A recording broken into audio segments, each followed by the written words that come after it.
My mother-in-law faked test results to make my husband think our baby wasn't his, so I quietly set a trap that exposed her evil plan. My husband Clark and I, both 27, are currently in the process of getting a divorce, and I just found out most of it is happening because his mother had been poisoning him against me. He and I started dating 4 years ago and got married 2 years back. For the past year or so, we've been trying for a baby, but unfortunately we haven't been very lucky there. In spite of our consistency, we haven't been able to get pregnant yet, and it has taken its toll on our marriage. Neither of us wanted to entertain the idea that maybe one of us was infertile, so we just kept trying and didn't discuss the pregnancy thing too much. But the frustration took form in other fights, so we would get into a lot of petty, irrelevant fights about small stuff. Recently, things were pretty strained between the two of us, but then about a month ago, I found out that I was finally pregnant after a really long time of trying. At first, both of us were really happy. We threw a party to announce it to everybody and stuff, and things were going well. But for some reason, after the party, we started acting very weird and differently. I couldn't put my finger on it, but all of a sudden he had started shutting me out and becoming very distant. No matter how hard I tried, he just wouldn't tell me what his problem was. Then one day, I told him that it wouldn't work if he just kept pushing me away while I was pregnant, and I said I'd rather just go and stay with my mom if he was going to keep acting like this. That set him off. He started yelling at me like crazy. He told me that he would rather have me sent away as well because he didn't even want to see my face anymore since it only annoyed him. He kept saying that I was just like my mom, that he should have known. When I asked him what on earth that was supposed to mean, he told me that he knew it wasn't he who managed to get me pregnant. It must have been somebody else because he, as far as he knows, is infertile. He got himself tested a couple of weeks after finding out that we were pregnant because it seemed a little too sudden. So now he couldn't bring himself to trust me and asked me to get out. I tried to reason with him because of course I know I haven't cheated on him, but he was too upset to hear me out, and I couldn't deal with this crap anymore. So I just packed my stuff as quickly as I could and got out of there. I had finally snapped, and that day I knew that I couldn't go back to this guy since he literally told me I could only come back after a paternity test or else I could just stay away. So I spoke to my mom. I've been staying with her, and I've also spoken to a lawyer and I have filed for divorce. But now, all of a sudden, he wants to stop the divorce proceedings. Basically, he just found out that the results from the fertility test that he had received had been falsified, thanks to his mom. I'm not surprised that she did something like that. She's always had it in for me right from the first day. She and my mom used to know each other since they had a couple of common friends, and she did not like my mom. When she was younger, she used to be a bit of a party animal, and according to my mother-in-law, that meant that my mom was a woman of loose character who used to get around without ever committing to anyone. She had implied that even now she's probably gone back to her old ways now because she's been single ever since my father passed away a couple of years ago. I'm not making this up. These are things that she has actually said to me. Since then, I haven't spoken to my mother-in-law. This happened shortly after my wedding. I guess my mother-in-law and I got into an argument about something, and she just said all these horrible things about my mom. So I told my husband that he could keep in touch with her if he wanted to, but I wasn't going to. Clark did scold his mom a little for being so nasty about it, but eventually he did keep in touch with her. I should have left him then and there because it's very clear that he did not respect me or my family even back then. If he had, his mom wouldn't have been able to influence him so easily, because apparently, from whatever I've been told, she is the one who planted the idea into his head that I might have cheated on him. Because at the end of the day, I still am my mother's daughter. So that's why he felt the need to get himself tested after telling his mom that I was pregnant. And unfortunately, his mom was able to convince him to get himself tested at her brother's clinic. Clark got duped by his own mother and uncle because they ended up falsifying the results just to start trouble between the two of us, and he fell for it. A couple of days ago, he saw some conversations between his mom and his uncle on her phone, and that's how he found out the truth. Now he's cut his mother off, and he's begging me to come back. But there's no way that's happening. 2 weeks have already passed since I was kicked out, and I just can't imagine going back to him after everything that happened. Because it has become very clear to me that he doesn't trust me, and I don't think I can stay in a marriage with no trust at all. The fact of the matter is, regardless of whatever his mother told him, he doubted me and thought I was cheating on him, and I've been feeling terrible about it. So I don't want to go back. I've spoken to my friends about this, and while they do agree that it was really stupid of him, I need to think about things from his perspective as well. Because at the end of the day, he did receive those test results, and anybody in their right mind would obviously instantly believe it. And he might have been struggling with what to do with that information as well, because it's not like he found out and then he immediately kicked me out. It took him a couple of weeks, and he only got triggered when I mentioned my mom. So they think it must not have been an easy decision for him either, and I need to give him the benefit of the doubt at least for a little while. Besides, it's pretty clear that my mother-in-law had been poisoning him against me and my mom for years, so that was bound to have some effect no matter what I do now. I can't change my mom's past. She was who she was, and it's not like I'm embarrassed or ashamed of her, but the factor remains that most people wouldn't look too kindly upon that lifestyle. Because it was true that she was with a different guy every weekend when she was younger. I'm not saying it to shame her. It's just how it was, and she herself has admitted it. Of course, that doesn't give Clark and his mom the right to shame her for it either, but they are entitled to their own opinions. I just think it's weird to paint me in the same light even though he's known me for years now. Anyway, I'm just confused because at the end of the day he did receive those test results, and I guess if I was in his place I would feel kind of iffy about it as well. But I still don't think I want to give him a second chance at this point. So Ida, if I want to get a divorce from my husband? Edit. I didn't mention it because it is not exactly relevant in my situation, but yes, Clark is suing his uncle and his clinic. What they did was a serious violation, and they're going to get into a lot of trouble for that since he has proof. He has all those screenshots that he found on his mom's phone, and I'm hoping that he makes them pay for it. The two of them teamed up and ruined our marriage. They totally deserve whatever's coming. I find it shocking that his uncle risked so much to help his mom ruin our marriage because I didn't think anybody from his family apart from his mom would be able to hate me so much, but I guess that's not how it is. I told Clark that I'm not coming back, and while I'm really sorry that he was fooled by his own mother and uncle, I can't help it. Because at the end of the day, it's true that he doubted me even though I had never given him a reason to do that. He hadn't been fully transparent in our relationship either because he hadn't told me a thing about the fertility test. And even back when he was fighting with me and accusing me of being just like my mom, I had tried to tell him that he could just get tested again because it must have been a mistake or maybe he wasn't actually infertile anymore. Because I was sure that the baby had to be his. I was sure on his behalf, but he didn't trust me enough and actually kicked me out when I was pregnant. On top of that, the things he had said about my mom were very disrespectful, and I was not going to tolerate that. My parents, regardless of how they used to be in the past before I was born, put an end to all craziness and wild lifestyle for my sake and brought me up in the best way possible. My mom, she might have had her share of fun when she was younger and maybe she didn't like the idea of commitment back then, but that was her choice. And I refuse to be ashamed of her for that, and at the same time, neither do I like the implication that I'm the same way, especially given the fact that I've been married to him for 2 years and I was the one who said that I wanted to start trying for a baby. If that's not a commitment, I don't know what is. Anyway, the bottom line was that he had no respect for my family, and he had no respect for me either. So I was not going to entertain the idea of going back to him. Now he could just sit and regret whatever he had done. It was not going to change anything. After sending him that text, I blocked him so he wouldn't be able to get back to me.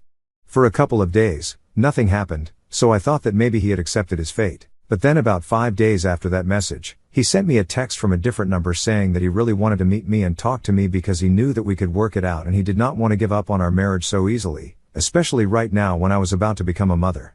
Ordinarily, I wouldn't have replied to that message, but the way he phrased it was very hypocritical, and I didn't like that. Because I was about to become a mother even when he had kicked me out back then. It hadn't occurred to him because he was too busy thinking about himself and whatever nonsense his mom had been feeding him. And now, just because it's convenient for him, he thinks that he can ask me to come back and I'm going to follow. So I just replied to him saying that it was very hypocritical of him to bring these things up, especially when he didn't care about any of it just a couple of weeks ago. I was about to block him again, but before I could do that, he replied to me saying he knew that he had messed up, but he was also going through a lot right now because he had just realized that his own family had ruined his marriage, and I needed to cut him some slack. I couldn't believe that even after everything that had happened, he was still so ready to believe that he was the victim in the situation, as if he had no free will of his own. So I ended up calling him on the phone number because I really wanted to give him a piece of my mind, and I didn't care if that was going to make the drama worse. I just wanted to vent out my feelings. When he picked up, I immediately put him on blast. I told him that it was not just his family who had ruined his marriage. He also had a huge role to play in that. Without his consent, none of this could have happened, and he can't stay in denial of that. His mom was able to mislead him into believing that I might have cheated on him because in his head he could be misled. If he had trusted me the way I trusted him, he never would have even entertained that idea and would have spoken to me instead of going and getting a fertility test conducted and then kicking me out without even explaining anything to me. That's how healthy marriages work. People talk to each other instead of shutting each other out, so it was really weird of him to blame his family for everything when he himself was equally at fault. He tried to interrupt me and defend himself several times, but I did not let him speak at all. I just told him that it was pathetic that even after all this he still believed that he was a victim when he was just as bad as the rest of his family. For no reason at all, he had already been suspecting me, and his mom was just able to use that against us. It was his own insecurity and paranoia that ruined our marriage, and he can't run away from that fact.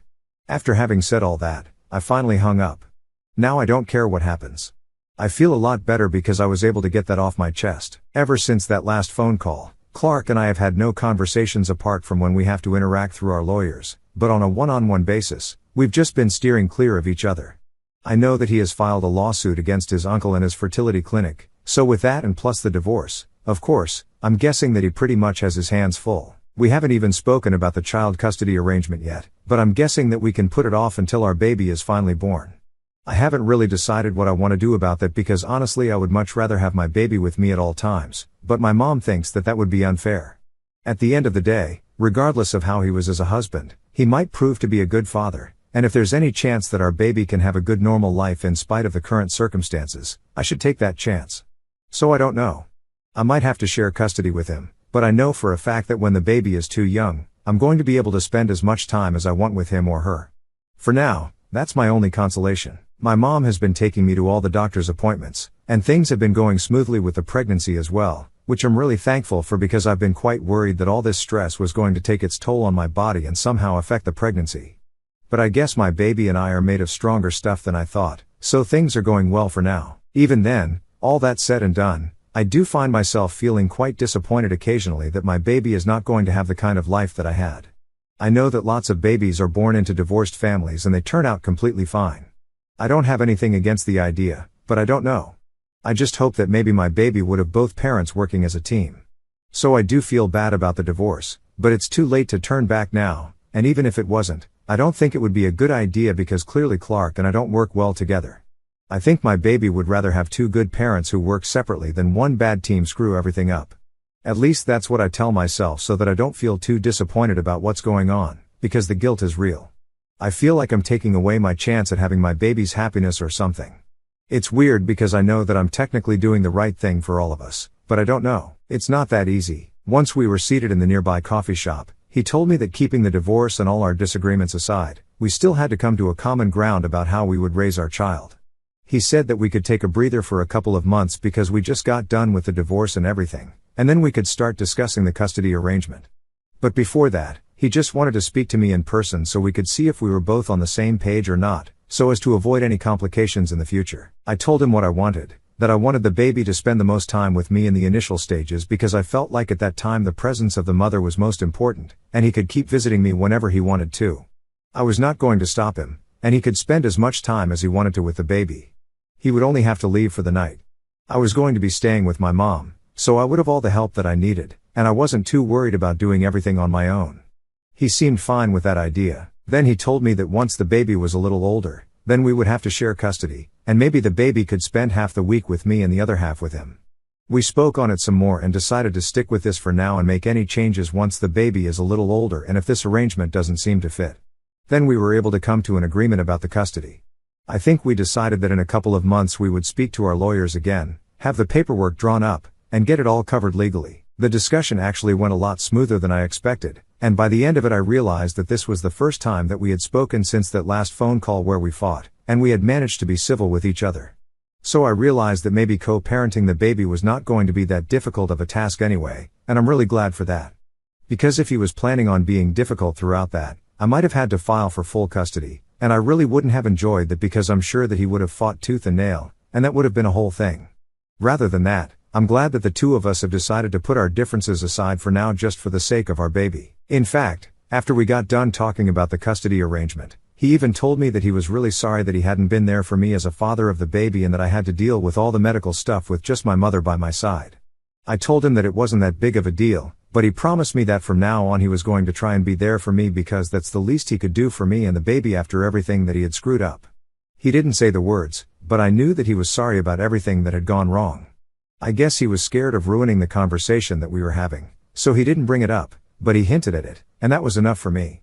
At least he has realized his mistake and isn't trying to get defensive anymore. Maybe later on he'll actually apologize, but for now this is good enough. He has also told me how things with his lawsuit against his uncle are going, and I know he's going to win a significant amount of money from that lawsuit, half of which he has already committed to me as child support. So for my sake and the baby's sake, I really hope that he wins, and also because it's what should happen. I really can't wait to see his uncle and his mom lose because they totally deserve it. My anger against Clark has pretty much faded away because I think whatever has happened, it's done with now. We just need to focus on the future and make sure that our baby grows up to be happy. But I don't think I'll ever stop hating his mom and his uncle. In fact, I think I might just include it as a clause in the child custody arrangement. I don't want my baby anywhere near that woman and her brother. She doesn't deserve to be the grandma of the child whose life she tried to ruin. That's not going to happen, not on my watch. At least my baby will only have one grandma, and that's going to be my mom. And if Clark has a problem with it, I might just go full custody anyway. But whatever, that's for me to worry about in the future. Right now, I just want to take a break because I've just come out of a very stressful situation. Hi, it's been 2 months since my divorce was finalized, and I'm currently nearing my 3rd trimester, so things are getting pretty heavy. So far, Clark has lived up to whatever he had promised when we went out for coffee and has been pretty diligent in attending his appointments with me. He has also been coming over quite frequently since the baby has started kicking, and he wants to interact with the baby, which he's welcome to do. The first couple of times that he came over, my mom steered clear of him for obvious reasons because she knew whatever him and his family believed about her, and it was quite disrespectful, so she did not want to interact with him. But by the 3rd time he came over, he actively sought her out and apologized to her and told her that he was really sorry for falling for whatever his mom had been feeding him. He knew that whatever he had believed about her was wrong, and he was really ashamed of himself for allowing his mom to get into his head. He also apologized to me on the same day and told me that even though he knew that we couldn't go back to the way we used to be, he would at least like for all of us to put our differences aside. And now that he was openly addressing the problems, he wanted just one chance from all of us to prove that he was not a horrible guy, that he had just been misguided. I didn't see the harm in that. We would have to co-parent our baby together anyway, so I had pretty much already forgiven him and didn't hold any grudges, and my mom also seemed fine with it. So that was great. So that was that. Recently, I also spoke to him about what I had been thinking, and I told him I did not want his mom or his uncle anywhere near our baby at any point in time, even if he decided to patch things up with them in the future, and I wanted that in writing in the child custody arrangement. I thought that I was going to find it difficult to get him to agree to that, but luckily he didn't put up a fight. In fact, he didn't put up a fight at all. He just told me that he could understand where that was coming from, and he was completely fine with it because right now he's not on speaking terms with either of them, and even in the future it seems unlikely that he's going to be able to patch things up with them, mostly because he doesn't want to. So that was a huge relief. And with that out of the way, we have decided to go ahead and speak to our lawyers and have the paperwork drawn up to sign off on the custody arrangement soon. Hey guys, so last week I finally welcomed my baby girl into the world, and she's beautiful. The labor was so long that I almost lost count, but thankfully my mom was there with me every second, and even Clark showed up at the hospital as soon as I went into labor. When they finally handed over my daughter to me, it was all totally worth it. For the past couple of days, Clark has been staying with us and has been helping me and my mom out with everything. He's been sleeping on the couch and hasn't complained about anything, and I'm really grateful that he's here to help out. He seems very happy and excited about being a father, and right now, even though there are no feelings involved, we are both thrilled to be parents, divorced or not divorced. I'm more than sure that my daughter is going to have a wonderful future. We're going to make sure of it.